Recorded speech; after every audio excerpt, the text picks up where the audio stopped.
Alvin Robertson's legal troubles. Things got messy fast for Alvin Robertson, and they never really let up. Back in the summer of 1990, he landed in jail for a month after a domestic assault charge involving his wife. That wasn't a one-off. The early to mid-90s were packed with trouble. In 1994, he pleaded no contest to groping a woman, probation. Then in 1995, he broke into an ex's place, assaulted her and her child, stole jewelry, wrecked the apartment. He was convicted of burglary and again put on probation. There was also an arrest in Toronto for hotel assault, but that case fell apart when the woman didn't show in court. By 1997, he pleaded no contest to 4 misdemeanor charges involving another ex. He forced his way into her apartment, destroyed her stuff, tried to start a fire, and scared her 8-year-old daughter. That one got him a 1-year prison sentence. In 2002, he was arrested for assault. Even though the accuser recanted, he still got another year in prison for breaking probation. Then came 2007, another domestic violence arrest. No major resolution there, just more legal fog. The biggest case hit in 2010 when he was arrested for trafficking and assault of a minor. He stayed in jail with bond climbing to $450,000.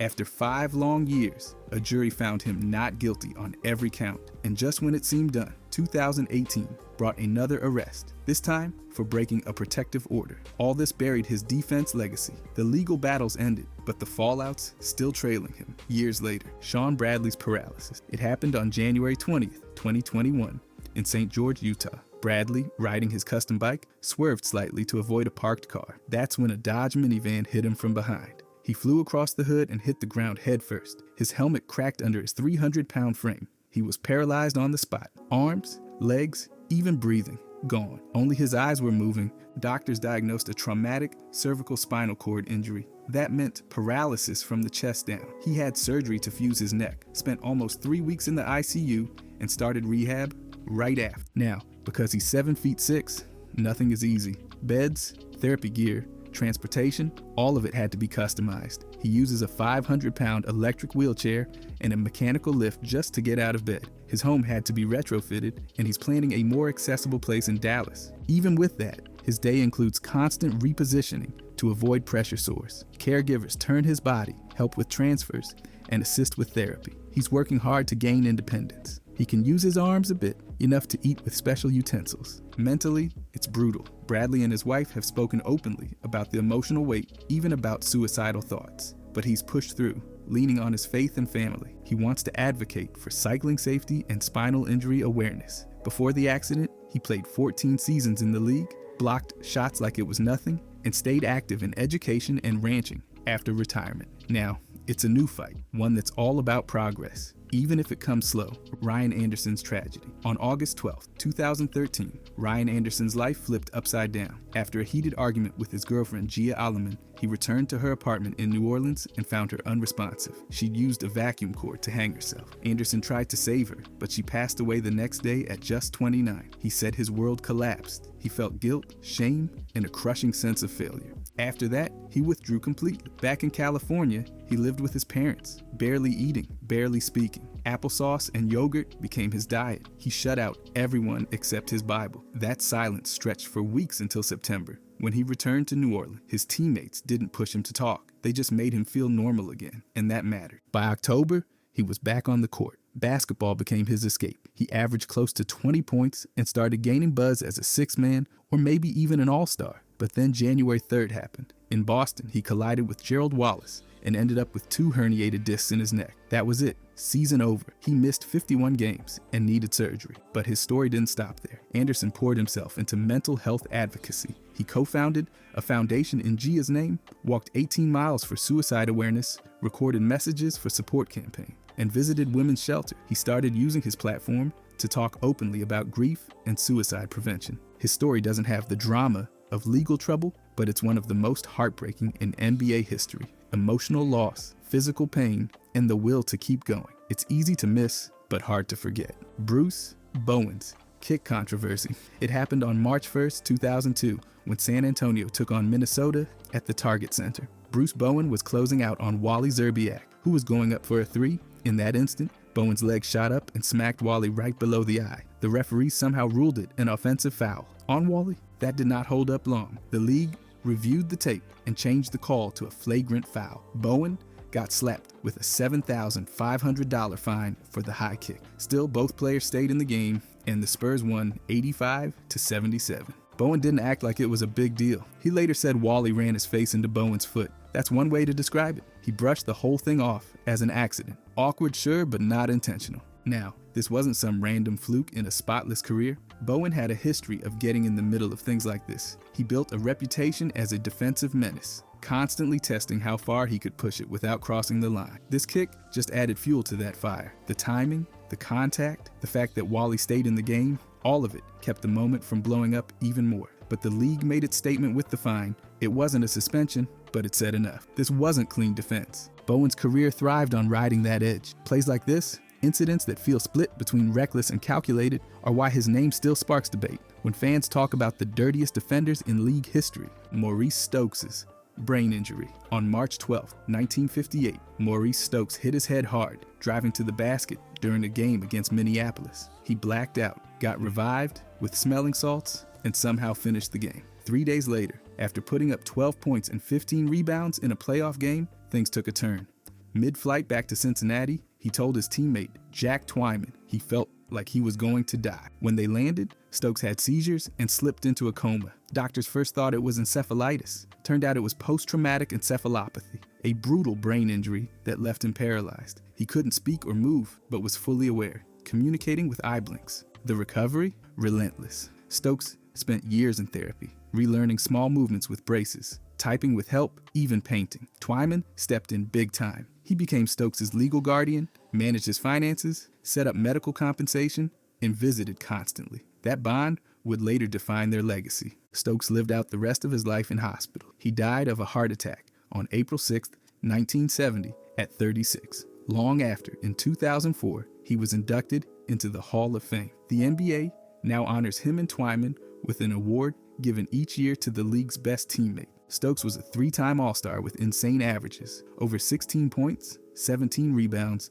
and 5 assists per game. His story isn't just tragic, it's foundational. It exposed the real danger of head injuries on the court and reshaped how the league thinks about player care, long before anyone was even talking about concussion protocols. Hank Gather's collapse and death. Born in 1967 in Philadelphia, Hank Gathers made his name at Loyola Marymount after transferring from USC. Under coach Paul Westhead's wild, high-speed system, he became a force. In 1989, he averaged 32.7 points and 13.7 rebounds. That made him just the second player in Division I history to lead in both. Then came the first red flag. On December 9th, 1989, he collapsed during a game. Doctors diagnosed him with exercise-induced ventricular tachycardia. He was put on a beta blocker called Inderal, but the side effects wrecked his energy. His dosage got cut, and he came back to play after 3 weeks. It all came crashing down on March 4th, 1990. Playing Portland in the WCC tournament semifinals, Gathers threw down an alley-oop and collapsed seconds later. He briefly came to, then collapsed again. Paramedics rushed him out. At just 23 years old, he was pronounced dead at Marina Del Rey Hospital. An autopsy found hypertrophic cardiomyopathy, a thickened heart muscle that can trigger sudden cardiac arrest. No drugs were in his system. The WCC canceled the rest of the tournament. LMU got the NCAA bid for topping the regular season standings. LMU rallied behind Bo Kimball, who shot his first free throw of each tournament game left-handed as a tribute. They reached the Elite Eight. Gathers number 44 was retired, and LMU placed a statue outside Gersten Pavilion, now known as Hank's House. His death shook sports. It spotlighted hidden cardiac conditions in athletes and helped push for more screenings. His legacy lives in those reforms, in Kimball's tribute, and in every story that reminds fans just how fragile greatness can be. Isaiah Thomas's downfall and fight to return. On April 15, 2017, Isaiah Thomas's younger sister, China,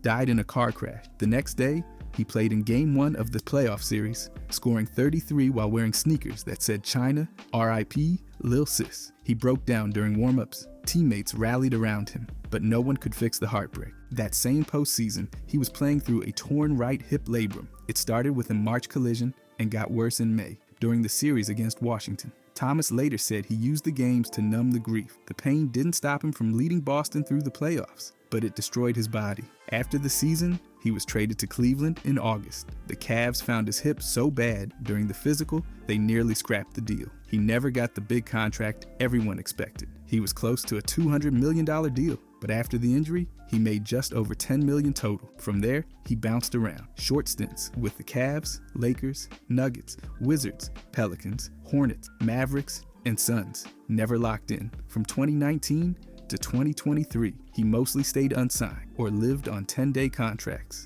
The G League became his new reality. Thomas poured himself into the game while he was grieving. He pushed through serious injury to stay on the floor, thinking it was the right thing to do, but that sacrifice wrecked his career. He played some of the most emotional basketball fans have ever seen, then watched the league move on like it never happened. He's still out there, chasing one more shot. Larry Bird and Dr. J's brawl. It went down in November 1984, Celtics versus Sixers, and things got out of hand fast. Larry Bird elbowed Julius Erving while driving, got whistled for an offensive foul, and then Erving shoved him. What followed was pure chaos. Dr. J swung on Bird, not once, but twice. And here's the kicker.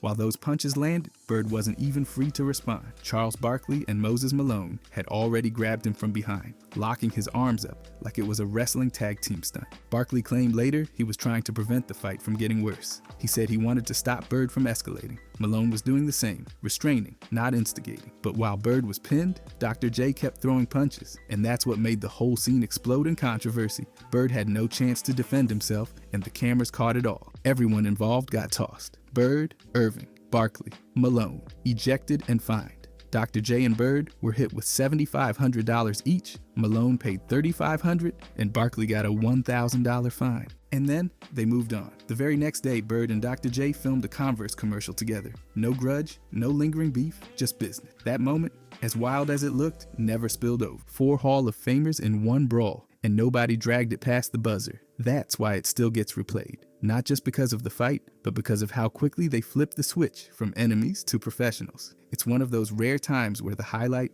is the punch and the handshake. And if you're like me, the NBA offseason is your time to recharge. But while the games slow down, your goals shouldn't. That's why I've been using Factor. Factor makes it insanely easy to eat clean with meals that are ready in just 2 minutes. No chopping, no dishes, just heat and go. I've been crushing their spicy turkey poblano bowl and blackened salmon. They're legit restaurant quality. Every meal arrives fresh, never frozen, and it's all delivered straight to your door. So instead of wasting time in the kitchen, I've got more time to work, chill, or dive into free agency rumors. Factor has over 45 weekly meals to pick from. Whether you're all about Protein Plus, Calorie Smart, Keto, or just want to eat better, they've got you covered. They've also got snacks, smoothies, breakfasts, and even desserts. It's everything you need to stay on point all day long. Get started at factormeals.com/modernjam50off and use code modernjam50off to get 50% off plus free shipping on your first box.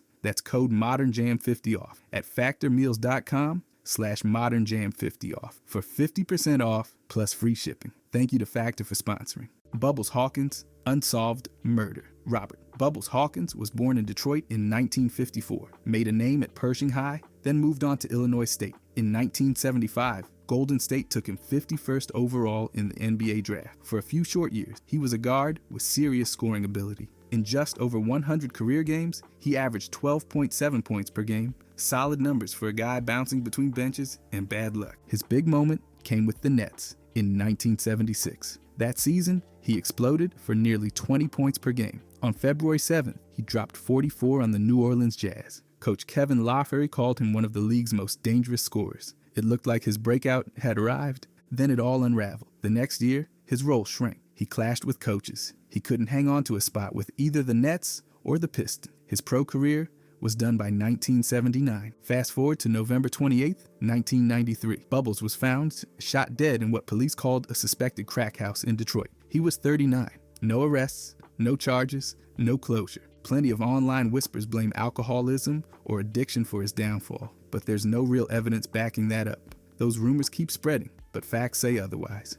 What ended Hawkins' life wasn't alcohol, it was violence, and whoever pulled the trigger walked away. He had flashes of greatness, but his story ends in silence. No farewell tour, no tribute, just an unsolved murder, and a reminder that potential doesn't guarantee protection. Bubbles Hawkins deserved better. Michael Jordan and Scottie Pippen's fallout. Despite being the most iconic duo in NBA history, Jordan and Pippen aren't close. Never really were, according to Pippen himself. In an interview, he said flat out, "I was never great friends." He described Jordan as difficult and dismissed any idea that their bond was deeper than the on-court chemistry fans imagined. The real break came in 2020 with The Last Dance. Pippen wasn't happy with how he was portrayed. He felt Jordan used the documentary to glorify himself and minimize everyone else. He said Jordan made around $10 million, while the rest of the team got nothing. And it showed. Pippen thought the series painted him as selfish and weak, especially when it came to the '94 playoff moment. He sat out the final seconds. Pippen says they haven't spoken since. Not a call, not a message, nothing. And when the Bulls honored them both in the Ring of Honor in 2024, Jordan didn't show up. No surprise there.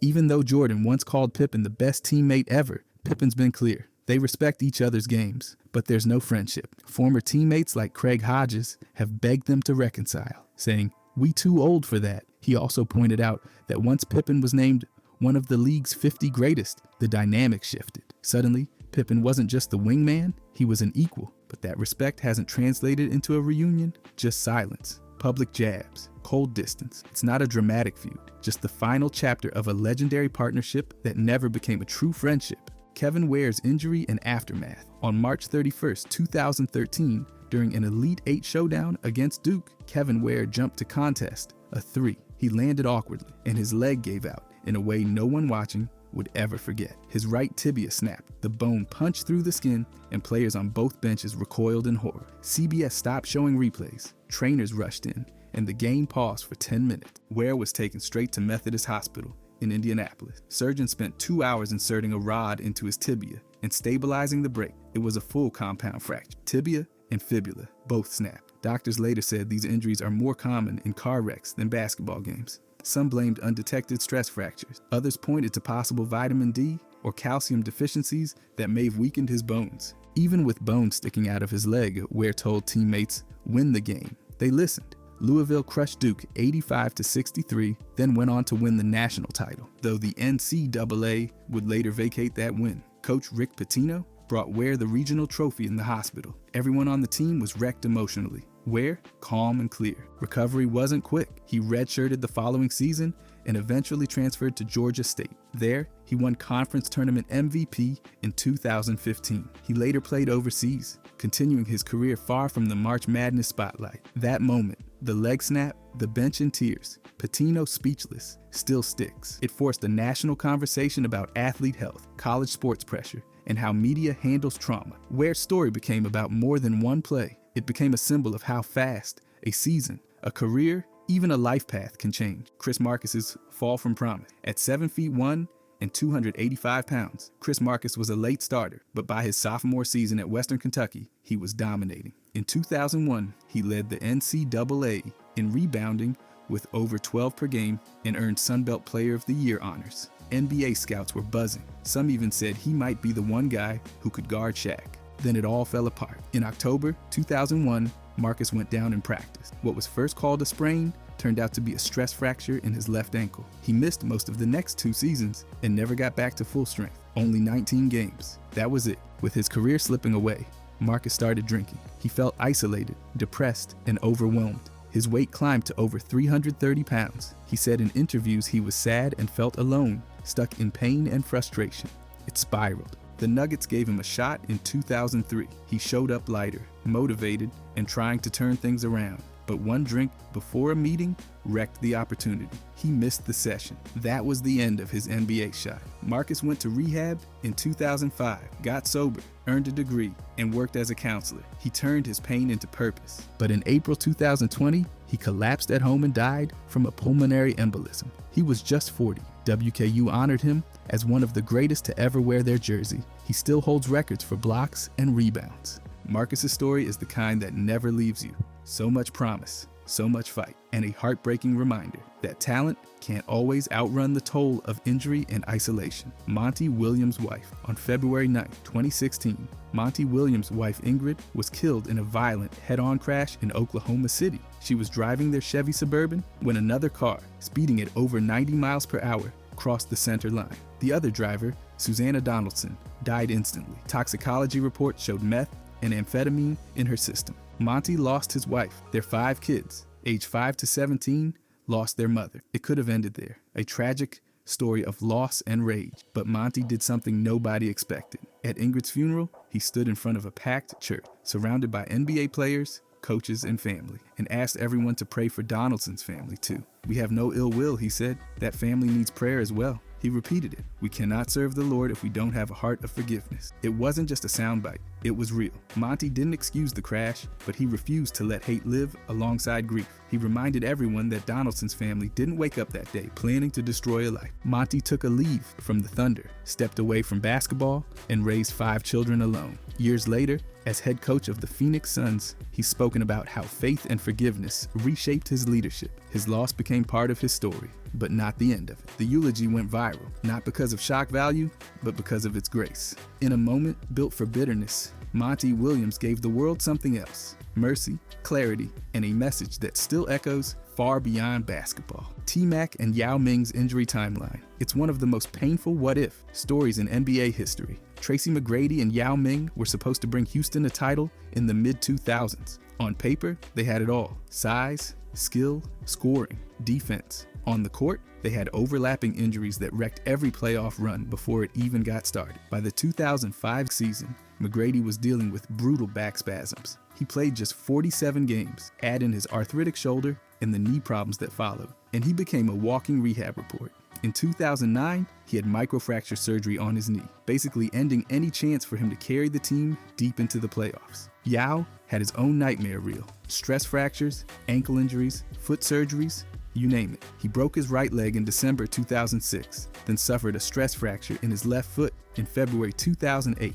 that killed the Rockets' season while they were on a 22-game win streak. And in 2009, right when they had a real shot, he fractured his foot again in the middle of the Lakers series. Together, McGrady and Yao missed over 300 regular season games during their time as teammates. The Rockets never got past the second round while both were healthy. In 2009, they finally won a playoff series. But McGrady was out and Yao got hurt midway through. The duo never had a full playoff run at the same time. Never. McGrady was traded in 2010. Yao retired in 2011. Just like that, an era built on superstar potential crumbled under 2 sets of legs that couldn't hold the weight. Jahlil Okafor's Boston fights. On November 25th, 2015, after the Sixers snapped a 9-game losing streak, Okafor went out in Boston with teammates. They ended up at Storyville nightclub. Later that night, things got messy. A heckler shouted, "The 76ers suck." Okafor, then 19 and reportedly drunk, punched the guy and knocked him straight to the ground. TMZ got the whole thing on video. That wasn't even the only incident. A second video surfaced later, showing Okafor involved in another scuffle on the same night. One person reportedly needed stitches. Boston police opened an investigation after one victim filed a complaint, but no criminal charges were ever filed. Okafor admitted he was intoxicated and called it dumb and embarrassing. He said it was one of the worst decisions he'd made. The Sixers clearly agreed. After a string of incidents, including speeding over 100 miles per hour, they assigned him a full-time personal security guard. He was also hit with a 2-game suspension for conduct detrimental to the team. That marked a turning point in how people viewed him, not just as a top rookie, but as someone whose off-court behavior was starting to overshadow his game. No arrests, no long-term legal consequences, but the damage to his reputation lingered. The combination of being young, frustrated, and highly visible put him under a microscope. And that night, in Boston, fueled by taunts and too much alcohol, became a defining low point in what was supposed to be a promising career. Jay Vincent's scam and prison sentence. Jay Vincent, a 9-year NBA veteran and NCAA champ from Michigan State, built his name on the court. But years after retirement, he built something very different. A fake business that conned around 20,000 people out of nearly $2 million. From 2006 to 2009, Vincent and partner Anthony Porti ran a company called Foreclosure Bank Inspection Co. They claimed they were recruiting home inspectors to work with major banks on foreclosure properties, but the jobs didn't exist. Instead, they sold fake insurance policies and background checks, charging $149 for insurance and $89 for background screenings. They even forged contracts and checks to look legit. It worked too well. Thousands of job seekers bought in, thinking they were about to get steady work, but no inspections ever happened. In August 2010, Vincent was indicted on mail fraud and tax charges. He'd also underreported over $267,000 in income. By September, he pled guilty. In February 2011, he turned himself in. On September 2nd, he was sentenced to 68 months in federal prison and ordered to pay $110,000 to the IRS, from a national title with Magic Johnson to a prison cell. That's the art. He got out in March 2016, moved into a halfway house in Michigan, and worked at a local burger joint. His parole ended in July that year. What makes the story sting is how calculated it all was. This wasn't a moment of desperation, it was a sustained scam. J. Vincent had a platform, a name, and a legacy. And for 3 years, he used all of it to run a scheme that fooled thousands. William Bedford's legal troubles. William Bedford came into the league with all the potential in the world. After dominating at Memphis State and getting picked 6th overall in 1986, expectations were sky high. He had the size, the talent, the touch, all of it. But almost immediately, things started sliding off the rails. His rookie season was solid, but by his 3rd year, he was off the court entirely, thanks to a cocaine addiction that sidelined him for the entire 1988 to 89 season. He came back and managed to win championships with Detroit in 1989 and 1990, but he never found a steady role again. Over 6 seasons, his scoring average dropped to just over 4 points per game. Things didn't just unravel on the court either. After the NBA, his life spiraled even harder. Between 1996 and 2001, he was arrested multiple times on drug charges. One of those arrests involved 25 pounds of marijuana. By 2003, he was hit with a cocaine distribution charge and sentenced to 10 years. He ended up serving about 8 before getting out in 2011. After prison, Bedford tried to piece his life back together. He worked in car sales, helped lead a semi-pro team, and joined a mentorship program called Manhood University. He spoke publicly about his regrets, about falling in with the wrong crowd and making bad decisions during his playing days. The sad truth is, he ended up spending more years in prison than he did in the NBA. It's a story of unrealized talent, but also one of someone trying to rebuild from the bottom. Zid Abdul Aziz's pill addiction. Zid Abdul Aziz, formerly known as Don Smith, had a solid 10-year career in the league and made headlines later when he converted to Islam and changed his name in the mid-70s. But what most people don't know is how deeply addiction grabbed hold of him near the end of his playing days. He wrote all about it in his memoir, and let me tell you, it's heavy. His struggles weren't with illegal drugs or alcohol, it was prescription pills, sleeping pills and tranquilizers, handed out for stress and insomnia, turned into a full-blown dependency. What started off as help for sleepless nights turned into something much darker. He began taking them just to function, then to cope, and finally, to escape. During actual games, he hallucinated and heard voices. That's how far it went. The memoir lays it all bare. The man went from a respected center to someone battling daily with his mind and body, all while in the spotlight. But the story doesn't end there. After hitting rock bottom, he pulled himself out through faith and reflection. He didn't just clean up, he turned his life into something meaningful. He became a chemical dependency counselor in Seattle and started helping others who were stuck in the same cycle. His book doesn't sugarcoat anything. It covers race, religion, addiction, and healing without ever feeling like a lecture. The title, Darkness to Sunlight, fits perfectly. He made it through something that could have ruined him, and instead of hiding it, he turned it into a blueprint for others who feel trapped by their own choices. Ed Gray's NBA downfall. Ed Gray came into the league riding high off a breakout college run at Cal and got picked 22nd overall by the Hawks in the 1997 draft. Atlanta hoped he'd add a scoring punt, and early on, there were flashes of potential, but it didn't take long for everything to start falling apart. During his rookie season, Gray broke his foot in January, which landed him on the injured list for the rest of the year. While recovering, he started missing medical appointments and violating team rules, leading the Hawks to suspend him indefinitely after just 30 games. You read that right. 30 games into his first year, and he was already in hot water. Then came the bigger hit. In March of 1999, he got pulled over in Atlanta and hit with a laundry list of charges: driving under the influence, marijuana possession, an open container, and driving with a revoked license. That arrest was basically the end of the road. Later that same year, he got traded twice, first to Portland, then to Houston, and never played another minute in the league. Just like that, a career with promise was over after only 60 games. He finished with an average of a little over 6 points per game. It's a classic story of talent that never got a fair shot at growth. Injuries set things back, but the missed appointments and legal trouble made sure the door stayed shut. After those trades, no team gave him another chance. His NBA chapter closed fast, and not in the way anyone expected when he left college as one of the top guards in the country.